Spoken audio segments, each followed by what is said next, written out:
প্রিয় হজরত হয়তো আমাদের মাঝে আজ নেই, থাকলে কতই না খুশি হতেন। আল্লামা দেলার হোসেন সাইদি, উনি আজ আমাদের মাঝে নাই, কিন্তু প্রিয় শায়েকের প্রত্যেকটা কথা, প্রিয় হজরতের প্রত্যেকটা কথা আজ বাস্তবে রূপ নিছে।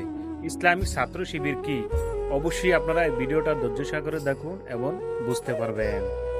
যুবকেরা, ইসলামী ছাত্র শিবির কাছের থেকে দেখো পত্রিকা কি লিখলো, এগুলি দেখার দরকার নাই। পত্রিকার লেখা কোনো অভিনা, কথা ঠিক কিনা? কাছের থেকে দেখো যারা শিবির করে, গভীর রাত্রে যখন টিসি টিএস করে, রাতের বেলায় যখন তারা সভ্যদারি করে, রাত জাগে, যে দেখো শিবিরের ছেলেপেলেগুলি দর্শে হাদিস, দর্শে কোরআন, সাহাবায়ে কেরামদের ইসার ও কোরবানি ইত্যাদির উপরে আলোচনা করে, তাহাজ্জুদের নামাজ পড়ে শেষ রাত্রে কিভাবে আল্লাহর কাছে কান্দে তাকায় দেখো। এই যৌবন কালে যারা নামাজি হয়, দিনদার হয়, আল্লাহ তাদের উপরে খুশি হয়ে যান।